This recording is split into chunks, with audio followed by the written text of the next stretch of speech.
ಪರಿಶಿಷ್ಟ ಜಾತಿಗಳಲ್ಲಿ ಒಳ ಮೀಸಲಾತಿಯನ್ನ ಜಾರಿ ಮಾಡಿ ಅನ್ನುವಂಥ ಒತ್ತಾಯ ಈಗ ಮತ್ತೆ ಜೋರಾಗ್ತಾ ಇದೆ. ಒಳ ಮೀಸಲಾತಿ ಜಾರಿಗೆ ಆಗ್ರಹಿಸಿ ಹಕ್ಕೊತ್ತಾಯ ಮಾಡಲಾಗಿದೆ. ಬೆಳಗಾವಿಯ ಮಾಲಿನಿ ಸಿಟಿಯಲ್ಲಿ ಬೃಹತ್ ಸಮಾವೇಶವನ್ನ ಮಾಡಿ ಮಾದಿಗ, ಸಮಗಾರ, ಮಚಗಾರ, ಡೋಹರ, ಡಕ್ಕಲಿಗ ಸೇರಿ ಹಲವು ಸಮುದಾಯದ ಸಂಘಟನೆಗಳು ಈ ಒತ್ತಾಯವನ್ನು ಮಾಡ್ತಾ ಇದ್ದಾರೆ. ಪರಿಶಿಷ್ಟ ಜಾತಿಗೆ ಇರುವಂತ ಮೀಸಲಾತಿಯಲ್ಲಿ ಒಳ ಮೀಸಲಾತಿಯನ್ನು ಕಲ್ಪಿಸಿ ಅಂತ ಪಟ್ಟು ಹಿಡಿದಿದ್ದಾರೆ. ಮಾದಿಗ ಸ್ವಾಮೀಜಿಗಳು ಇದಕ್ಕೆ ಸಾಥ್ ಕೊಟ್ಟಿದ್ದಾರೆ. ಬಿಜೆಪಿ ರಾಜ್ಯಾಧ್ಯಕ್ಷ BY ವಿಜಯೇಂದ್ರ ಕೂಡ ಇದರಲ್ಲಿ ಭಾಗಿಯಾಗಿದ್ದಾರೆ. ಸಂಸದ ಗೋವಿಂದ ಕಾರಜೋಳ, ಮಾಜಿ ಕೇಂದ್ರ ಸಚಿವ ಎ ನಾರಾಯಣಸ್ವಾಮಿ, ರಾಯಬಾಗ ಶಾಸಕ ದುರ್ಯೋಧನ ಐಹೊಳೆ ಇವರೆಲ್ಲರೂ ಕೂಡ ಸಮಾವೇಶದಲ್ಲಿ ಭಾಗಿಯಾಗಿದ್ದಾರೆ. ಏನು ಈ ಒಳ ಮೀಸಲಾತಿ ಹೋರಾಟಕ್ಕೆ ಈಗ ಭಾರತೀಯ ಜನತಾ ಪಾರ್ಟಿಯ ರಾಜ್ಯಾಧ್ಯಕ್ಷರಾದಂತಹ ವಿಜೇಂದ್ರಣ್ಣ ಯಡಿಯೂರಪ್ಪನವರು ಈಗ ತಾನೇ ಆಗಮಿಸಿದ್ದಾರೆ.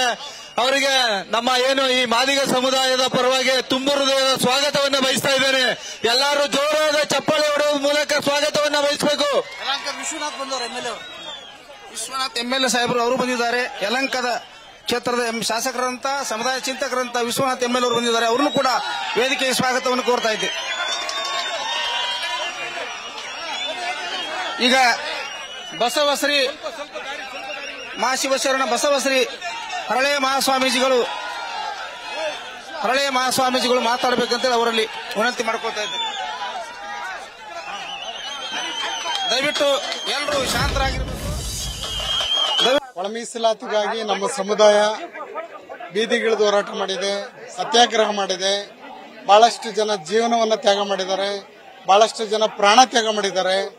ಇದಕ್ಕೆ ಒಂದು ತಾರ್ಕಿಕವಾಗಿ ಅಂತ್ಯ ಕಾಣಬೇಕು ಅನ್ನುವಂಥ ನಿಟ್ಟಿನಲ್ಲಿ ನಾವು ಅನೇಕ ಸಂದರ್ಭಗಳಲ್ಲಿ ಬೃಹದಾಕಾರವಾಗಿ ಹೋರಾಟಗಳನ್ನು ಮಾಡ್ಕೊಂಡು ಬಂದಿದ್ದೀವಿ.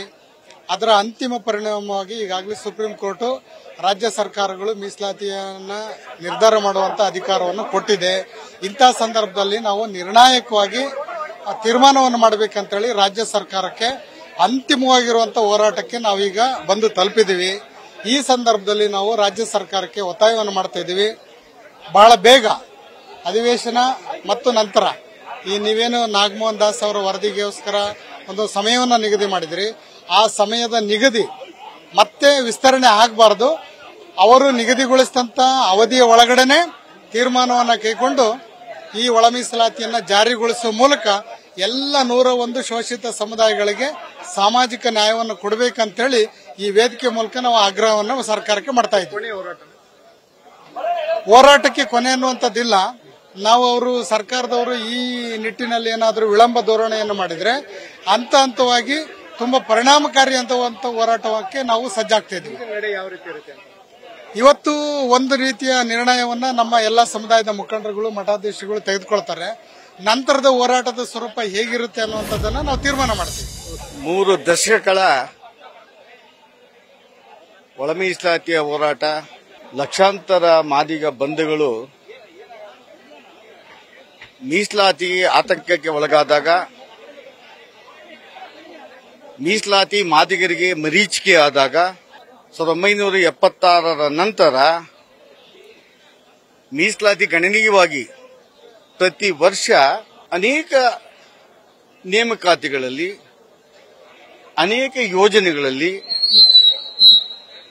ಜಿಲ್ಲಾ ಪಂಚಾಯಿತಿ ಮತ್ತು ತಾಲೂಕು ಪಂಚಾಯಿತಿ ಚುನಾವಣೆಗಳಲ್ಲಿ ಮಾದಿಗ ಸಮುದಾಯಕ್ಕೆ ಅಥವಾ ಉಪಜಾತಿಗಳಿಗೆ ಪ್ರಾತಿನಿಧ್ಯದ ಕೊರತೆ ಆದಾಗ, ಸಮುದಾಯದ ಅನೇಕ ಯುವಕರಿಗೆ, ಪ್ರಜ್ಞಾವಂತರಿಗೆ, ಹೋರಾಟಗಾರರಿಗೆ ಆತಂಕ ಆದಾಗ 3 ದಶಕಗಳಿಂದ ದಕ್ಷಿಣ ಭಾರತದಲ್ಲಿ, ಕರ್ನಾಟಕ ರಾಜ್ಯದಲ್ಲಿ ಒಳ ಮೀಸಲಾತಿ ಅವಶ್ಯಕತೆಯ ಹೋರಾಟವನ್ನು ಅನೇಕ ಸಂಘಟಕರು ಪ್ರಾರಂಭ ಮಾಡಿದ್ರು. ಯಾವ ಕಾಂಗ್ರೆಸ್ನವರು ಪದೇ ಪದೇ ಸಂವಿಧಾನ ರಕ್ಷಣೆ ಮಾಡ್ತೀವಿ ಅಂತ ಹೇಳ್ತಾ ಇದ್ರು, ಆ ಸಂವಿಧಾನದಲ್ಲಿ ಅಡಕಾಗಿರ್ತಕ್ಕಂಥ ಹೋಮೋಜಿನಿಯಸ್ ಡಾಕ್ಟರ್ BR ಅಂಬೇಡ್ಕರ್ ಅವರು ಪ್ರಸ್ತಾಪ ಮಾಡಿದ್ದಾರೆ.